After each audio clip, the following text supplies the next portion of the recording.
भारत हर साल सुपारी को बेचकर $1 बिलियन की कमाई करता है और भारत हर साल पूरी दुनिया में 60% से भी ज्यादा सुपारी का उत्पादन करता है। लेकिन क्या आप जानते हैं कि सुपारी कैसे बनती है?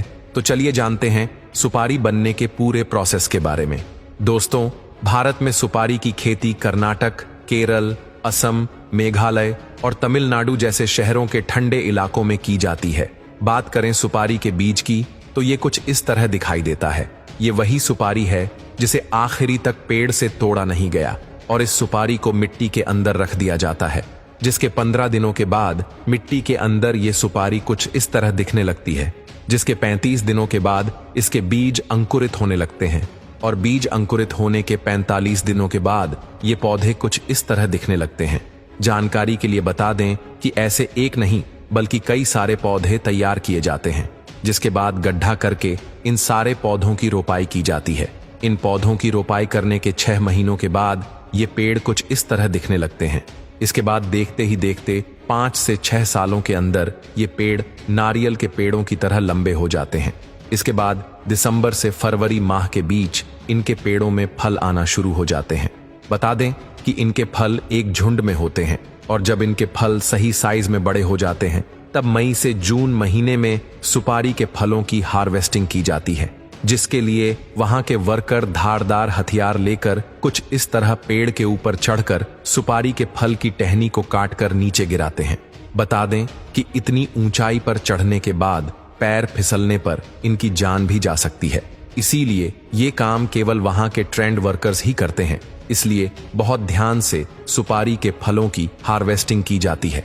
इसके बाद सुपारी से लदी सारी टहनियों को अगले प्रोसेस के लिए भेजा जाता है, जहां पर इन टहनियों से सारे फलों को पीट पीट कर अलग किया जाता है, जैसा कि आप इस वीडियो में भी देख सकते हैं। जानकारी के लिए बता दें कि सुपारी के ये जो फल होते हैं उनके ऊपर एक कड़ा छिलका होता है जो सुपारी के साथ मजबूती से जुड़ा रहता है।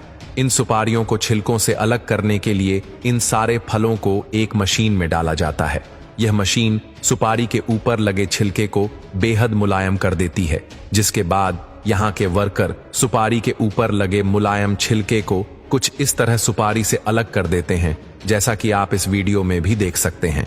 बता दें कि यहाँ पर लगभग 100 से भी ज्यादा वर्कर्स इस काम को करते हैं। यहाँ तक कि उनके बच्चे भी इस काम को बड़ी तेजी से कर लेते हैं।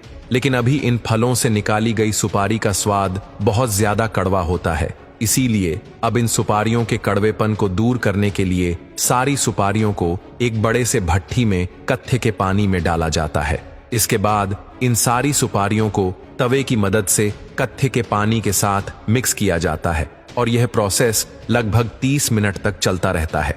ऐसा करने से सुपारी का स्वाद कड़वे से मीठा हो जाता है। इसके बाद इन सारी सुपारियों को कत्थे के पानी में से बाहर निकाल लिया जाता है। बता दें कि सुपारी को कत्थे में उबालने के कारण सुपारी का रंग गहरा लाल हो जाता है। इसके बाद इन सारी सुपारियों को लगभग 10 दिनों तक कड़ी धूप में सुखाया जाता है और समय समय पर इनको पलटा भी जाता है ताकि सारी सुपारी अच्छी तरह से सूख कर तैयार हो सके। अब सारी सुपारी सूख जाने के बाद कुछ महिला वर्कर्स इनमें से खराब सुपारियों को छांट कर अलग करती हैं और अब इन तैयार सुपारियों को गुटखा बनाने वाली फैक्ट्री में भेज दिया जाता है।